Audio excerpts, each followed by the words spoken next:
Watching Worldview Tube, a Brannon House television network. The Tamara Scott Show. Tamara has served as the state director for one of America's largest pro-life, pro-family public policy organizations. In 2007, Tamara was named one of America's top 10 most influential kingmakers by the Religion News Association. Tamara has spent years proclaiming and defending the values of a Christian worldview that is the foundation of our constitutional republic. And now, here is your host, Tamara Scott.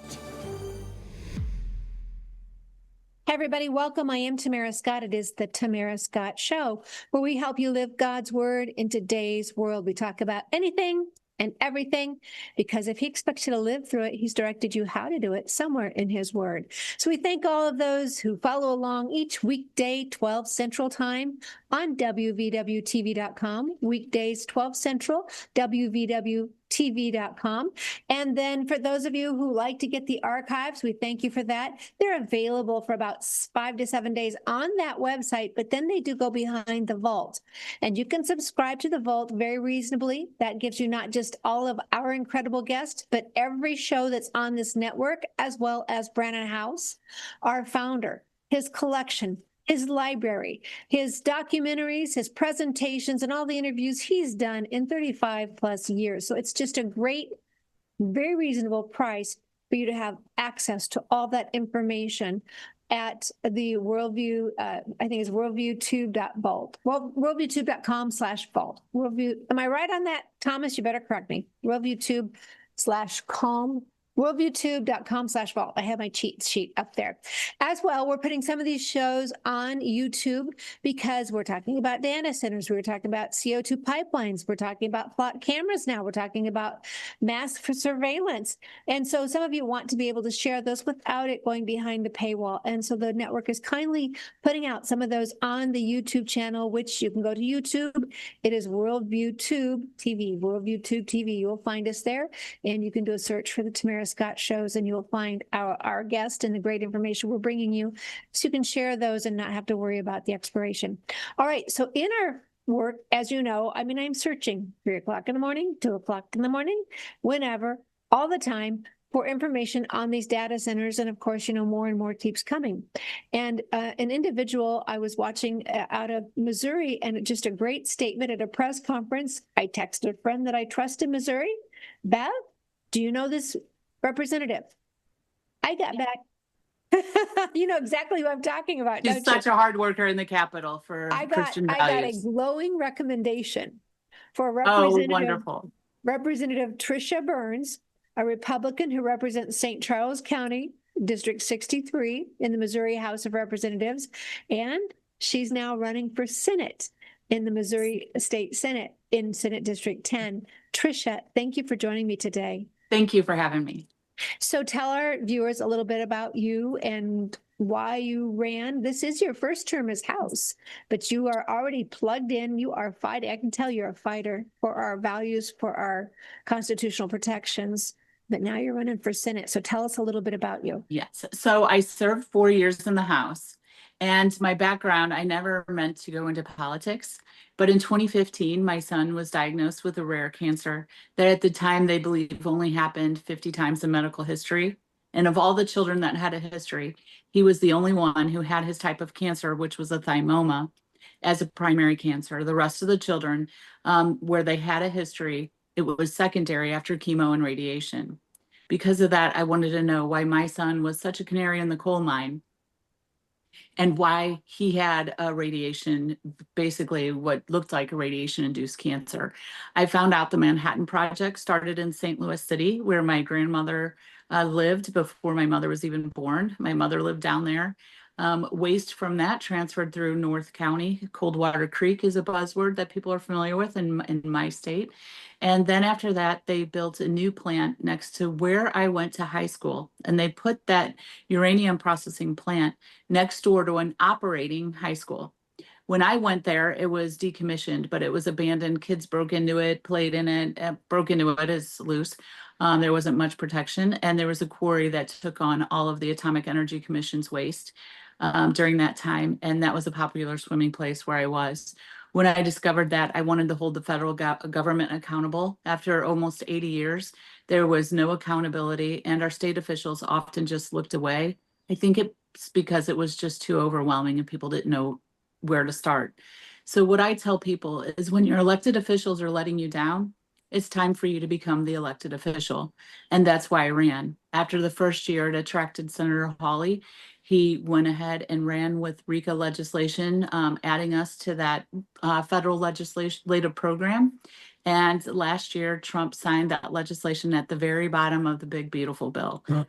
Because of that, I feel like what I've noticed is there's a lot of fear when you take on government. And after I did that successfully, and I've become less fearful and just leaned on God more to protect me, it attracts other people to say, well, if you could do that, maybe you could help me too. And it's led me down a road to really help with amazing legislation that really helps regular people. And so I don't do a lot of the things that are necessary for business, but I don't attract a lot of money from lobbyists. I'm sure you probably don't attract a lot of money from lobbyists. And I hear politicians say they can send me money, but I'll do what my convictions where they lead. And I hope that's true. But I do believe that is very true. And I hope that's true. I have some candidates telling me that now, and I'm afraid some of these candidates don't understand the pressure that's coming at them. But I appreciate it. All right.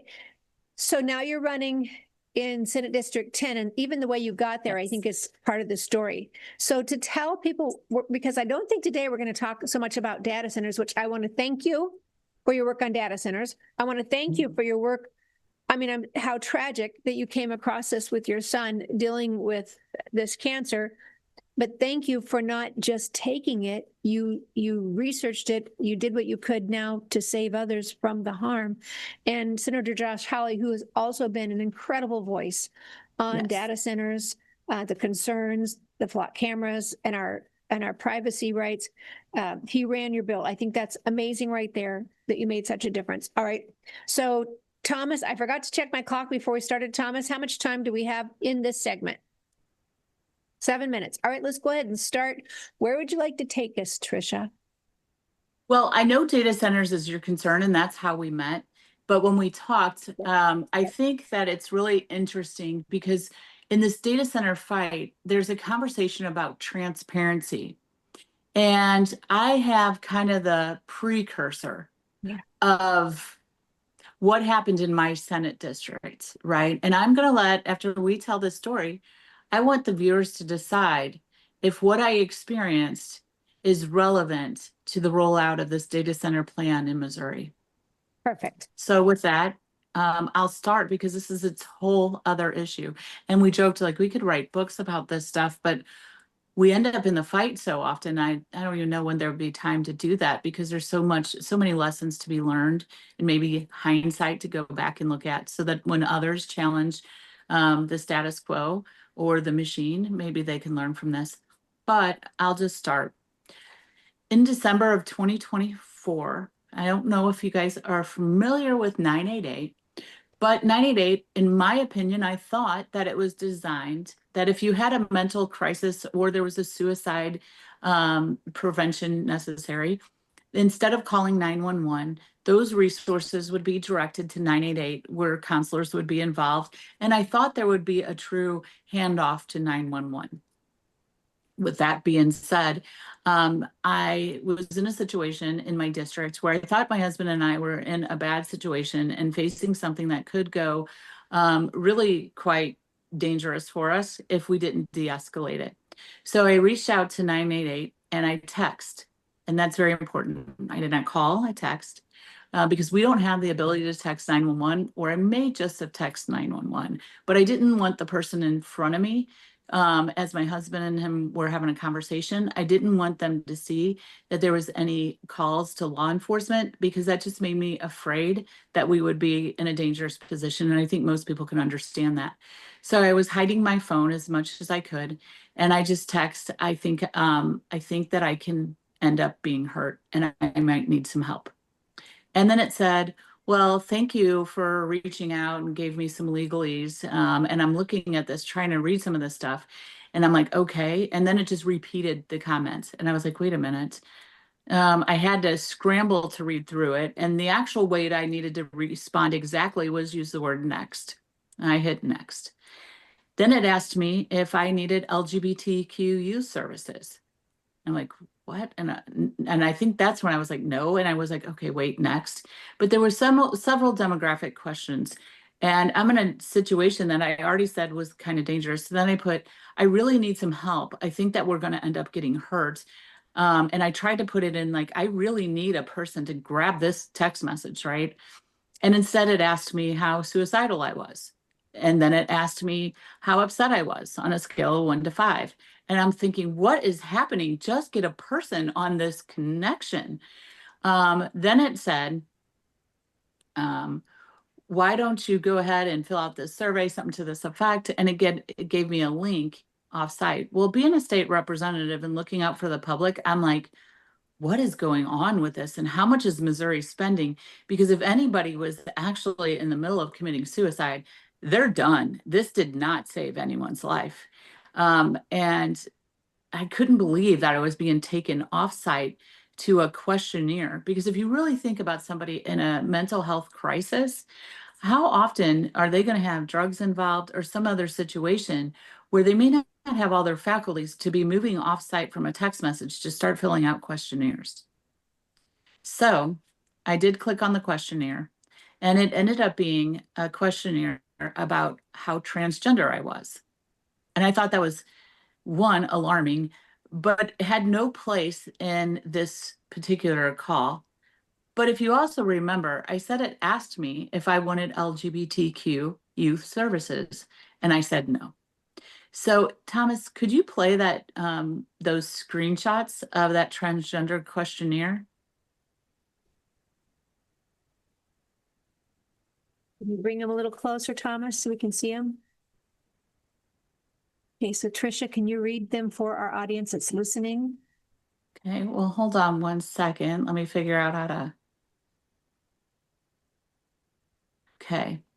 So My glasses on here. but Thomas, So was there a this is, question before this one? Was there one at the top or is this the top? no, this is the second portion of it. Oh, this is the second portion, okay. So do you identify as transgender? Optional, yes, no, I'm not sure, I decline to answer. Correct. And that was after it went through a series of questions. There you go. Oh, there we go. That's just a few of them right there. So there was another screenshot. So There you go. That's what started. So when I started that, I click on this link, it asks like name, zip code. I don't remember that stuff. And then it says girl, woman, yeah, boy, man, gender queer, gender fluid, third gender, two spirit. I was like, what is two what is spirit? two spirits? I have no idea. Non-binary, gender non-conforming, agender.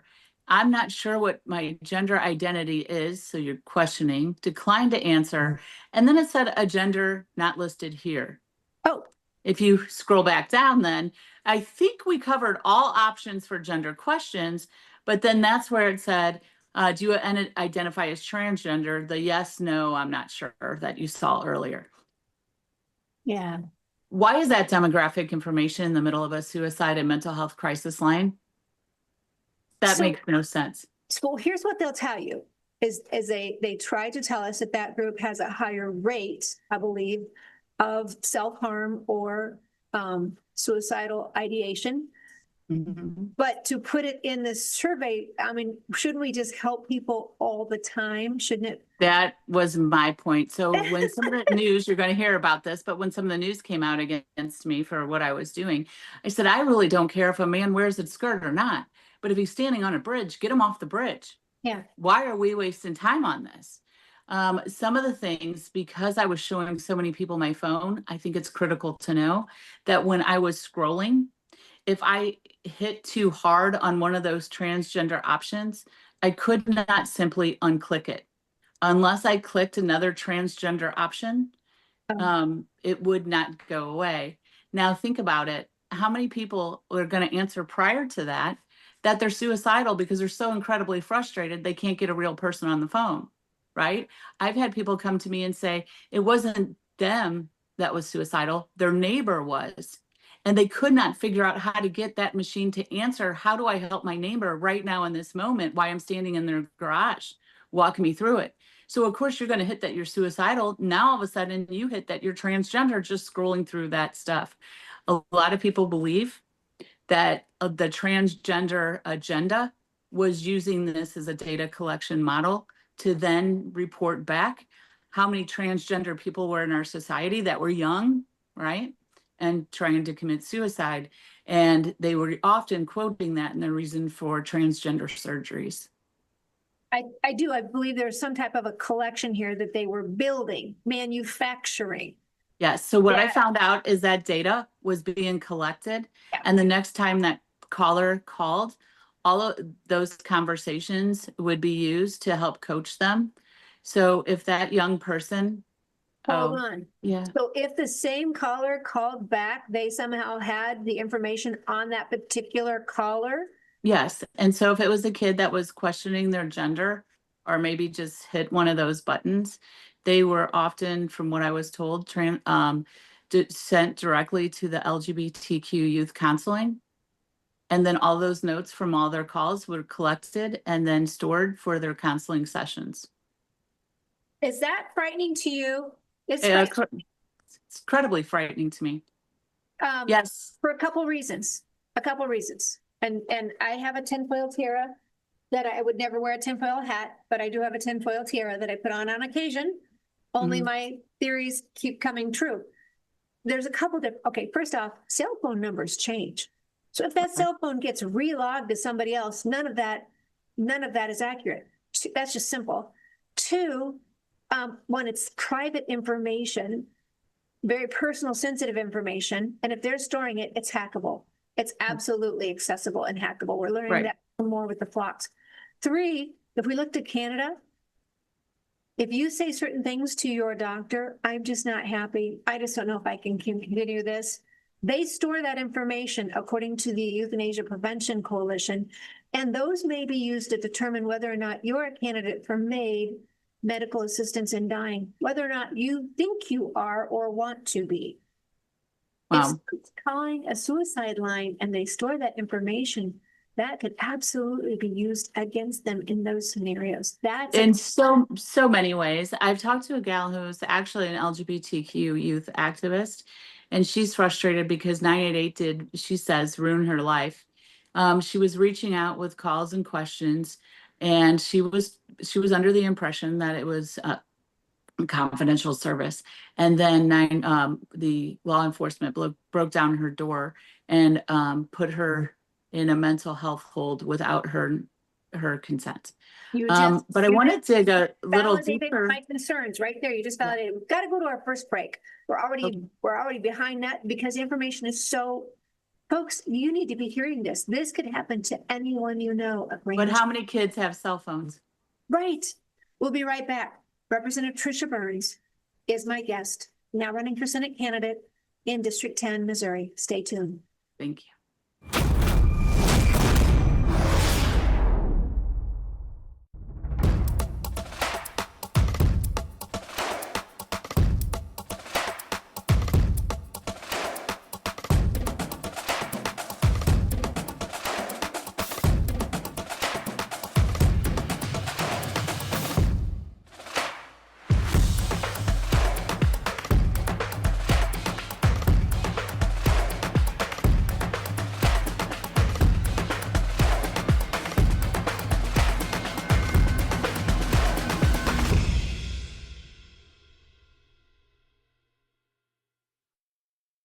I need to tell you about our Bella Grace. The slender little sachet has the elixir with the collagen, astaxanthin, and cat's claw. In 2022, got an award for helping with cognitive function, and in 2023, in the sports arena for active ingredients, nutrition, and format. But the best is what we hear from so many of you. You have noticed better joint health, improved mobility, less eye strain and fatigue, helping with computer vision syndrome, visual acuity, depth perception, alleviating dry eyes, but also helping with your immunity, your stress management, endurance, less fatigue overall, not just eye fatigue, muscle recovery, mental clarity, focus, and gut health. Then there's the fun list. The firmer, smoother skin texture, fewer fine lines and wrinkles, improved skin elasticity, decreased age spots, more even skin tone, improved skin hydration, reduced oxidative stress, healthier nails, less cellulite, hair health, better sleep. Who wouldn't want any of those? Call them beauty in items if you wish, but who doesn't want to feel a little bit better or more confident when you're going to present in the public square, when you're going to speak at a city council? And who just doesn't want to feel a little healthier? Maybe they're just byproducts of being healthier. More information at tamara.bellagraceglobal.com, tamara.bellagraceglobal.com. And remember, Dr. Joe Bryan was on with us that day, had no idea I was going to offer this product. He has his own products. And when he learned about the liquid collagen, he was so excited that we were offering this. So remember, Tamara Scott, see how is it? Tamara.bellagraceglobal.com, tamara.bellagraceglobal.com. Be a little healthier, feel a little better. There you go. All right. Today, my guest is Representative Tricia Burns from Missouri. When we finally find a legislator who plugs in and does what is best for we the people, even at their own cost, they are priceless and worth hanging on to and making sure we keep them in office. Okay, so Tricia, you just mentioned this friend who actually had someone call. Take us back to that. Okay, so going back, this was my call that I was telling you about happened in the district. We talked about that transgender quiz, which that's its own issue, right?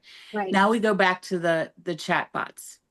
And then after the quiz, it said something directly to the fact of, like, I'm Sabrina. Thank you for calling 988. How can I help you today? That's key to remember because we're going to get back to how that response was. Then I went to respond and I said, this is a situation I'm dealing with and, blah, blah, blah. And it said, well, thank you for sharing the situation, repeats it. Says that must be concerning. But first, I must ask you, have you taken any steps to harm yourself today? I'm like, this is not about me, right? And I continued to get answers from chatbots. I said, is this are you even a real person?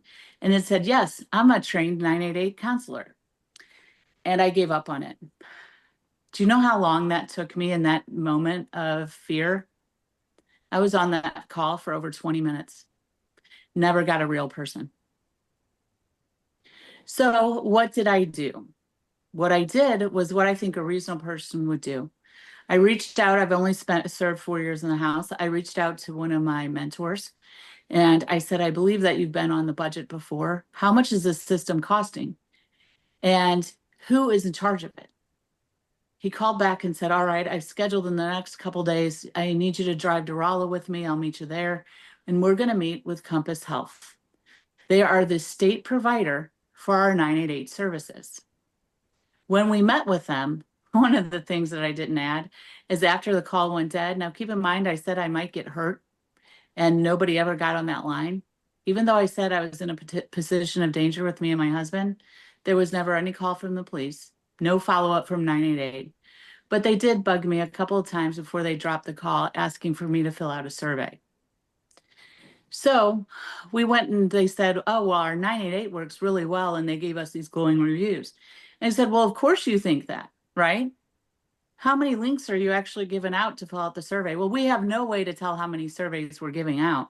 And I said, well, I'll tell you, the people that are dead or the people that gave up on it didn't fill out your survey. Only the people that are possibly using this as a phone a friend filled out that survey for that text message. So I was really discouraged with that. And there was so much resistance. They had absolutely no interest in redoing anything, including that transgender survey. Getting into that transgender survey, I thought was a rabbit hole. And what I needed to focus on first was to make sure that when somebody reaches out to 988, that they connect them to 911. Here's what the research that I found. 988, at least at that time, doesn't get treated with the same respect as 911.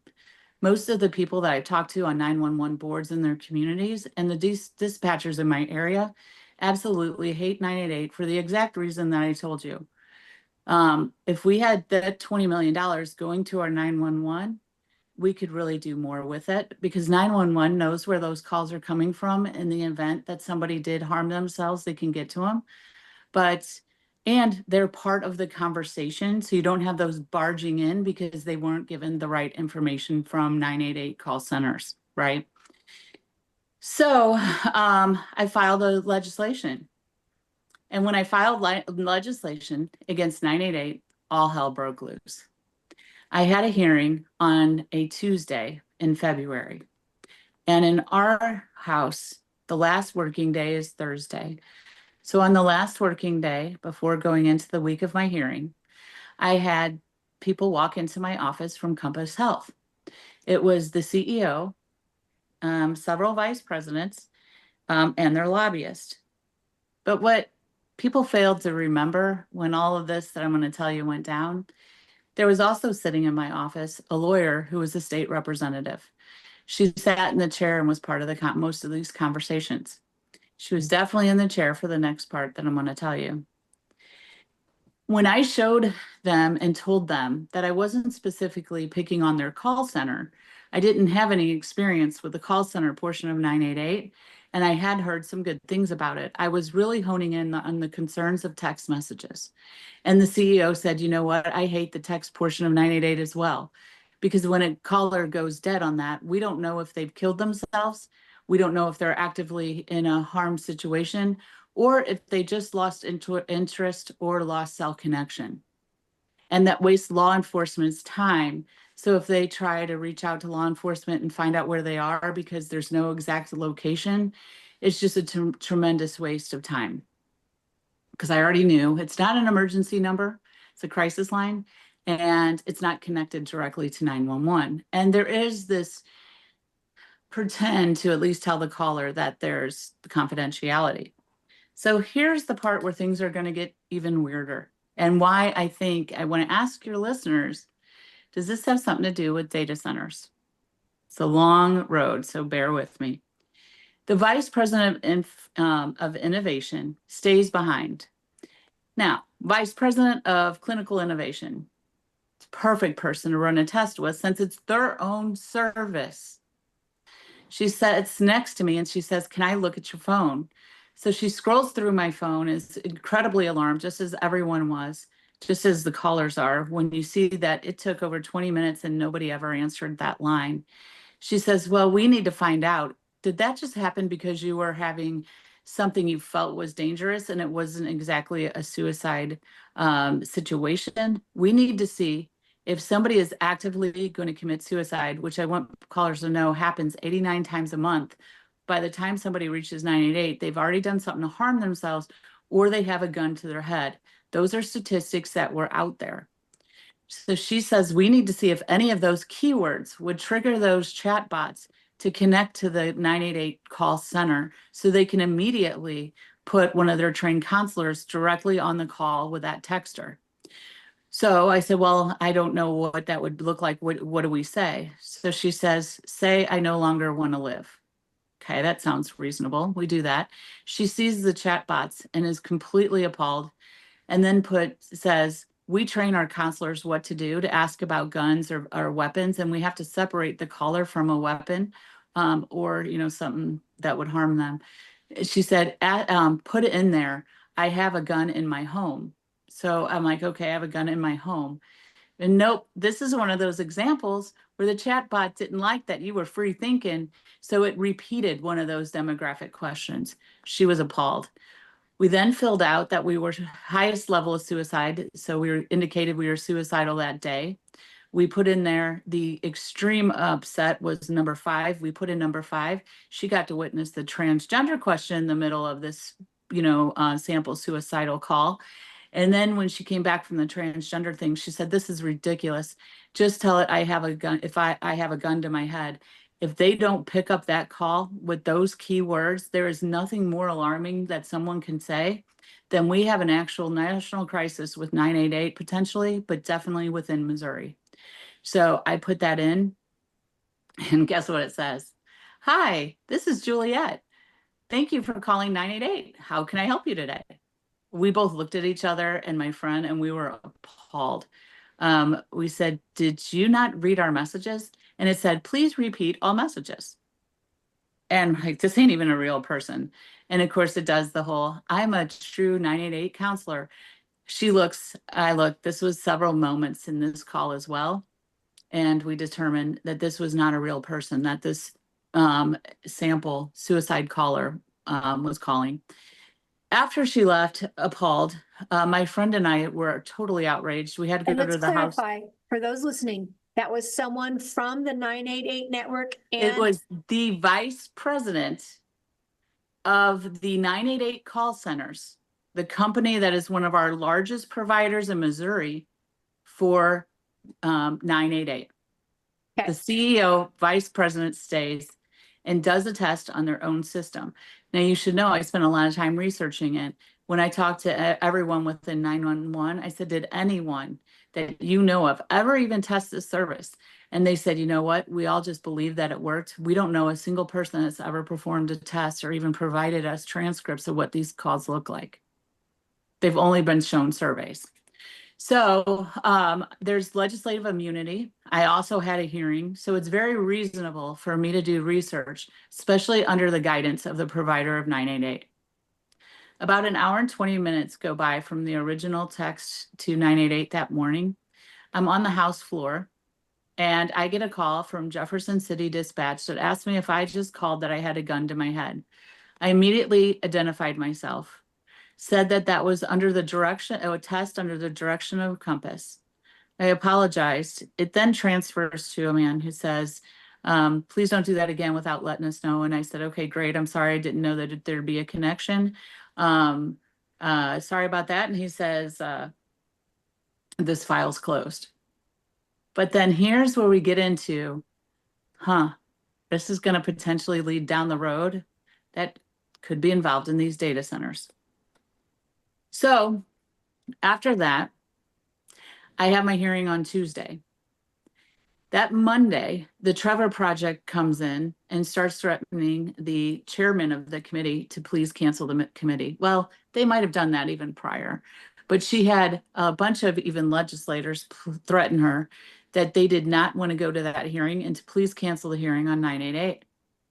I was pulled into the office of a state representative who told me a little birdie had told him that if I move forward with my 988 hearing on that, remember on that bill that said you should transfer them to 911 or see if they just want to chat, but there needs to be a live person diagnosing that call, says if you move forward with that hearing, I heard you're going to be charged. And I said, well, you go ahead and tell all the people that are telling you that. I think that a kid could die and they will, if not died already. And I will definitely be moving forward with this hearing. All right, so hold right there because we have to go to break again. So hold right there. But folks, did you hear that? They don't want to have a hearing and they're threatening her with charges for a call she made with the CEO of the company. The vice president, yeah. The vice president, prompting her to make the suggestions she did into the call. We'll be right back. Stay tuned. Tamara Scott Show.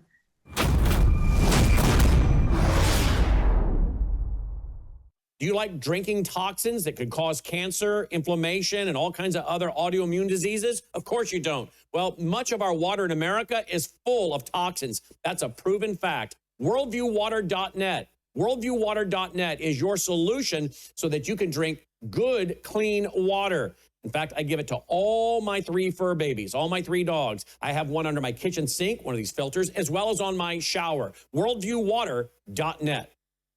This is our new NutraSwish, Numi NutraSwish. You can find more information at Numi, neumi.com/TTSS. neumi.com/TTSS, one of the products we offer because you all have different preferences and respond differently to different items. So this is our lavender. It's for ladies anywhere along your journey. No hormones in it, but if you're taking a supplement, a hormonal supplement, you might want to check with your doctor. The blue is for anyone over the age of 18. It has the glutathione, which is a antioxidant, helps with over 400 cellular functions, and it helps detox heavy metals, forever chemicals, graphene oxide, one of those terms we learned after 2020, and it helps detox glyphosate. The good glutathione helps detox glyphosate. Glyphosate is found in ag chemicals or lawn chemicals, and some are very concerned about possible links to cancers, HPVs, and diabetes. But the blue bottle, the glutathione, helps detox heavy metals, forever chemicals, graphene oxide, and glyphosate. Then there's the mango colored bottle you see on your screen. Numi Neuro helps with your mind, your memory, and your focus. Now, again, after 2020, we heard something about brain fog, a term we'd not heard before. Whether it's from a virus or a vaccine, many have found relief, a little help with Numi Neuro, the mango colored bottle. When used with the blue bottle, it is so positive that the American Brain Council wrote about it and it looked like an endorsement. Though we're told they don't write endorsements, it was simply a positive review of what they saw. You can find more information at neumi.com/TTSS. neumi.com/TTSS for the Tamara Scott Show. Why? Because we want you feeling your best. And when you use that TTSS link, you help us be our best. Swish, NutraSwish, or we could call it Swish and Swallow. The blue bottle helps detox forever chemicals, metals, and glyphosate. One of those ingredients that is a concern for some. All right, and you can get that at NutraSwish. What is it? Numi, N-E-U-M-I. I haven't done this because we've done the pre-taped commercials for so long that now I have to remind myself. It's Numi, neumi.com/TTSS. Numi.com/TTSS. We offer you these products because we want you feeling your healthiest and your best. All right. So we're going to go back here. We're talking with Representative Tricia Burns from Missouri. Now, this is a brave individual who understood a problem, didn't just cover it up, tried to do what she could to help her people, her constituents, and really everybody in the state of Missouri who uses the 988. I'm not familiar with this. I guess we may have it in Iowa. I'll have to check. When she found that there was an issue, she didn't just drop it. She stayed on it at her own peril. And remember when it tried to take through, if you were truly suicidal and it just starts asking you about your gender and your all this trans question, that's not helping you at the moment. It's frustrating you. And so it may be collecting and building somebody's manufactured data for some political program, but you're actually misusing people at a very vulnerable state to do so, in my opinion. So, all right. So Tricia, you had this bill you were putting forward, not to go after these 988s, to make sure that a live individual came onto the phone if someone said they had danger, or as the vice president of the company prompted you, say you have a gun. Does that trigger anything? You said what she told you to do, and now take us forward. You're at a hearing, and they're Night before the hearing, I'm brought in as little birdies to tell me that I would be charged if I move forward about 988 and exposing 988. So what I did that morning is the House attorney came into my office before the hearing and said, I just wanted to warn you that the prosecutor of Cole County, our capital is in Cole County, and that's a state prosecutor, an elected position, came in and said, if you move forward with the hearing, he will charge you with a felony. And I said, wow, you actually have a Cole County prosecutor threatening prosecution against a legislator for doing her job. That is incredible. I don't take kindly to threats, and I'm not canceling this hearing. So I move forward with the hearing. And one thing that you need to know, in the middle of the hearing, the ranking member, which in this case is the Democrat, she's such a strong woman. She, in the middle of the hearing, holds up her phone and says, I just texted something to the effect she was going to kill herself or suicide. She's in the Capitol building as well, like I was, and says she's going to kill herself. And she says, and I too met with chatbots. She said, this is an absolute crisis. It's emergency, and this needs to pass immediately with an emergency clause. You should know she was never threatened that I know of, nor did she have any follow-up.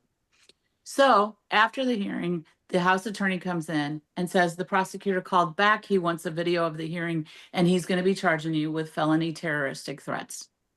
And I said, that makes absolutely zero sense. And I really didn't take it very serious because it was completely outrageous to me. And However, how are they getting terrorist threats out of that? I don't know. What was Right. the threat? What was the threat he was going to charge you with? They were going to threaten they said I was going to be charged with felony terroristic threats for threatening to commit suicide and wasting law enforcement's time. Now, keep in mind, no offense to law enforcement, I love them, right? Right. But I wasn't the one who called 911. 988 did. Here's the other interesting part. 988 had my cell phone the entire time. When I looked through the transcripts, guess who also had my cell phone? St. Louis County. That's who they originally called because I had an area code on my cell phone that indicated a St. Louis County or St. Louis City area code. They had my phone number. Guess what they pretended to do? Run around the river looking for a suicidal person because they had no idea who was down there. Something was wrong. Even if all of that was true and coming from a good place, and I first questioned maybe that call to the St. Louis police, I'm not even sure if that really was 988 that called St. Louis, right? Something is very, very wrong there. Yeah, because I thought the problem was it wasn't transferring to 911. So Yeah. So somebody had to pick up the phone and call the police, right? And then the police pinged it, and they, so if they pinged it, that's what's interesting. They had the cell phone number.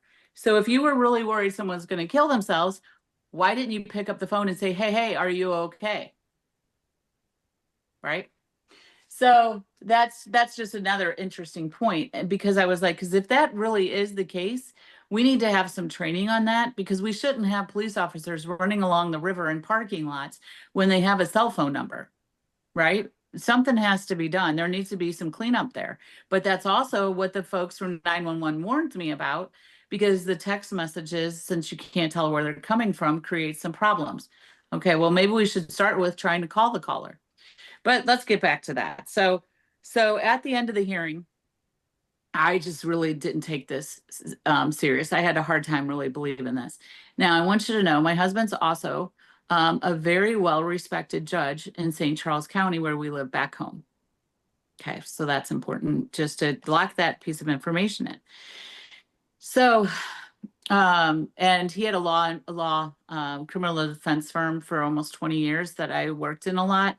So it's not that I know the law, but I kind of understand that prosecutors shouldn't be threatening charges. Either they charge or they don't, right? That doesn't make sense. So Wednesday, so I think this is just bizarre to me. So Wednesday morning, I walk back in, and as soon as I walk in, some staffers stop me and they say, stop, you need to leave immediately. We have press all over the state saying that you're being charged with felony terrorism. And I was like, what? And they said, yeah, it turns out that the Cole County prosecutor, Locke Thompson, drafted a memo full of narrative and hyperbole saying that I was already charged. He walked it through the Capitol the night before. Wherever does a prosecutor go to someone's place of employment to start defaming them? He distributed. So it sounds like he was trying to intimidate you yet into dropping what you were doing. Intimidate, or at some point ruin my political career. Right. So I even was so respected. I was on the ethics committee the last 2 years, just a small bipartisan committee. And he also sent the memo to the Republican and the Democrat leadership of that committee, and then encouraged them to consider ethics charges on me. None of this, I believe, is really considered ethical at all. Our House attorney, in front of the speaker's attorney, he asked him, are you sure she's already been charged? And he told him twice, yes, the charges were already filed. What was interesting when they told me that morning when I walked in, they didn't understand why all of the press was coming down on me, because when they looked up on CaseNet, they didn't see that there was any charges filed.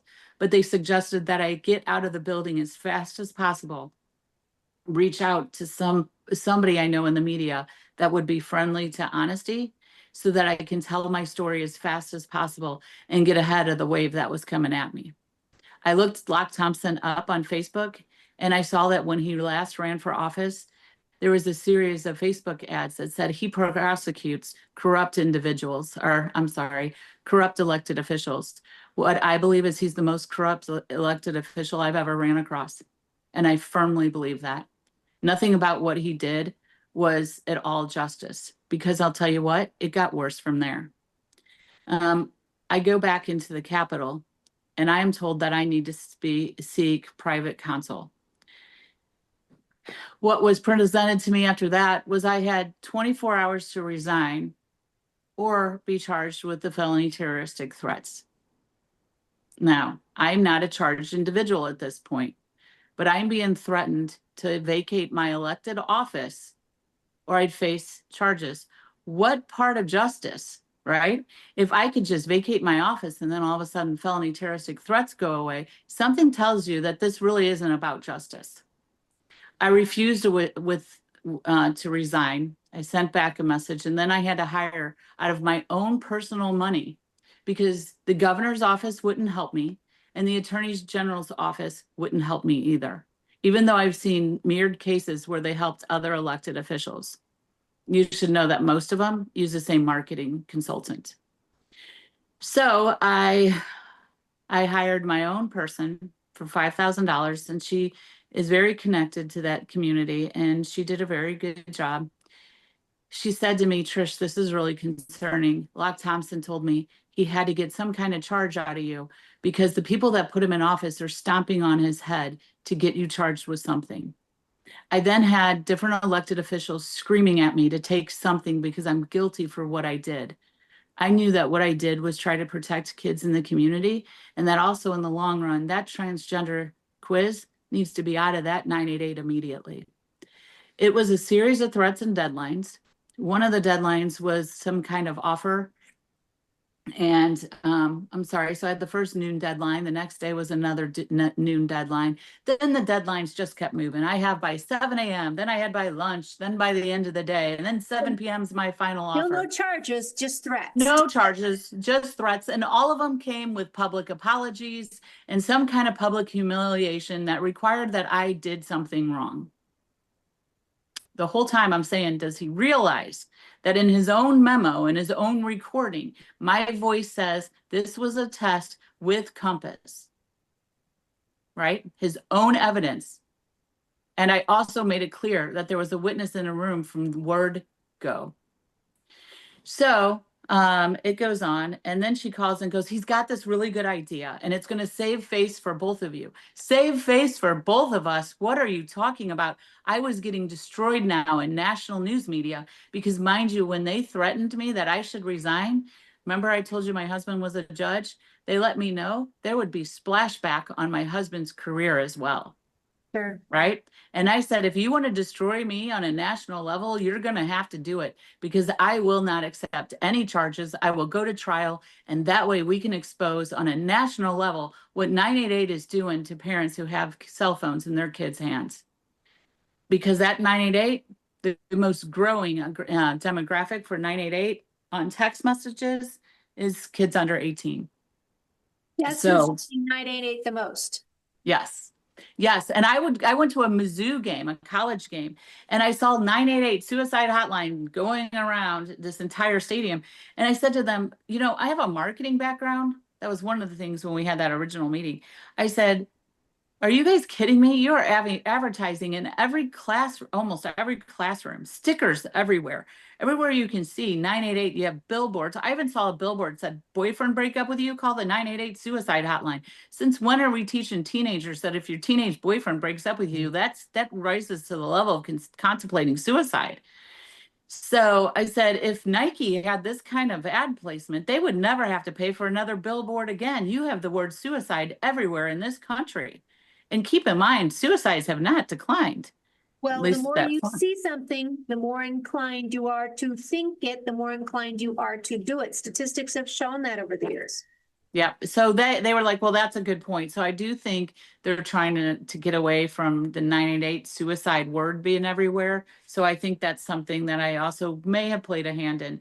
But back to this infuriating prosecutor. So his brilliant idea is he was going to take this to grand jury.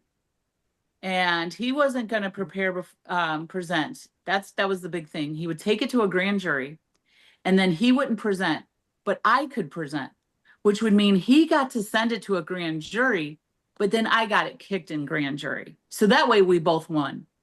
I don't think so. I don't think it's a win. We've got to go to our break. We'll be right back and we'll see if she took that or not. It's a cliffhanger, but we'll be back to close out the show.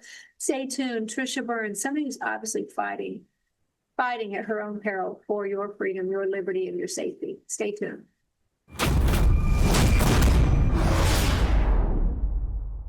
Three years ago, the United States was stunned by an announcement from war-torn Korea. U.S. Army Private David Hawkins and 20 other prisoners of the communists had become turncoats. They had renounced their own country and disappeared behind Red China's bamboo curtain. What had you heard? Well, only what our Chinese captors had told us, how great they were working toward socialism, and the great strides that they were taking, bettering the life of the Chinese people who for so many thousands of years had lived a life of oppression under various governments.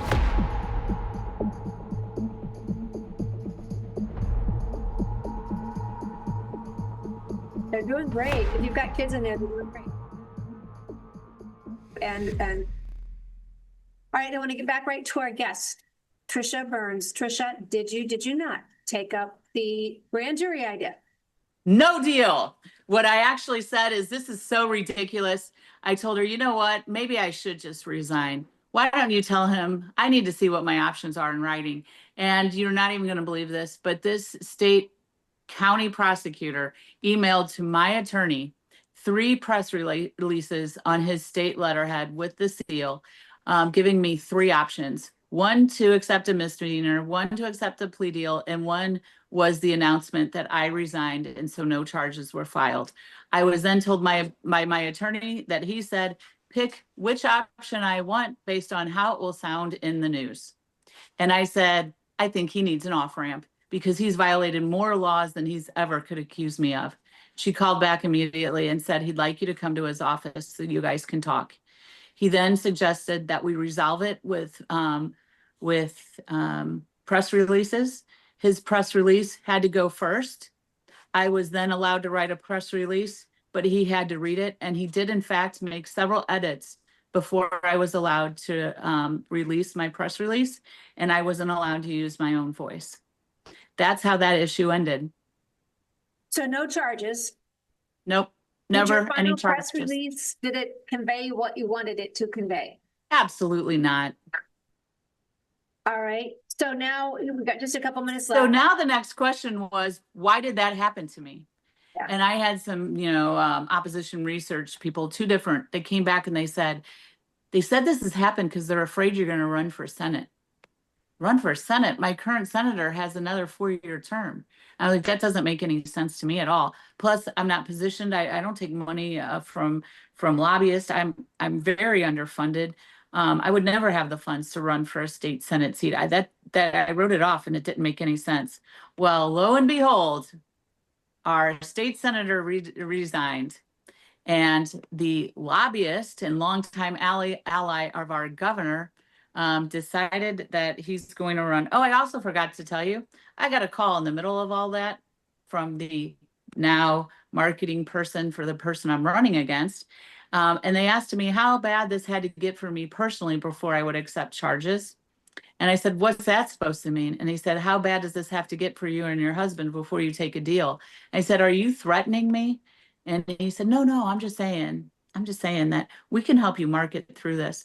I want you to know that same group, why don't you go ahead and play the push-pull they're now doing as I'm running against him for state senate while I'm pushing back on his folks on data centers. Now that I see the data centers, that's exactly why this might have happened to me. And I'd love to hear if your viewers agree. But why don't you roll ahead with that poll and we can close out with that. Thomas, can you play that poll? Unfortunately, I am not able to provide you a recording for this. No, can you repeat the question? The survey. Can you repeat the question about Trisha Burns? I see. So as a state representative, Trisha Burns made a false report while in the state capitol, claiming she had a gun to her head This led to wasted man hours for police who were searching for a potential victim of suicide, and there was a criminal investigation into her actions. And are you more likely or to less likely to support that candidate after hearing the statement?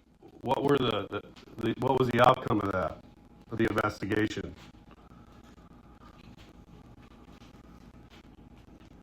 We don't have any further information for that. So you can sit there and you can sit there and defame her. You can sit there and defame her, but you won't tell me what the outcome of the investigation was. Correct? Sincerely apologize for the lack of information. The only information that we have here are statements from the news. Oh, the news. And if you would, Thomas, make sure that the callers do see the 3 options that I was given when I was told to pick which door I would like to go down on press releases, and that would be the charges filed against me, unless I resigned my office. Thomas, can you show those quickly? There's 1, there's 2, and there's 3. And you can all freeze your cameras and look at those when you're watching this on archive as well. Trisha, would you send those to me and I will put them on the Tamara Scott Show Facebook page so people can look at them? Yes, and I would love to come and give you the update on how it's now playing out with data centers in my Senate district, which seems to be ground zero in Missouri. Cliffhanger, and it ties. It all ties. They are always ahead of us, but it always ties together. All right, so yes, thank you so much. Trish Burns, now running for Senate. All of this was to keep her Thank to you. not run, and now she's running for SD10. Possibly. I'd love to get people's opinion on that. And the website, is it TrishaBurns.com? Is that the best place? Sure is. TrishaBurns.com. All right. Yes, TrishaBurns.com. Thank you so much for your time. We bring you the information. Send prayers. And prayers. We bring you the information. You weigh it out. You pray it out. It's Friday. Spend time with your family. Get yourself in a God-fearing, Bible-believing church that's brave enough to take the truth outside the walls into the civic arena and do it properly. And we tell you, live boldly, love better, laugh bigger, be encouraged, but never be complacent.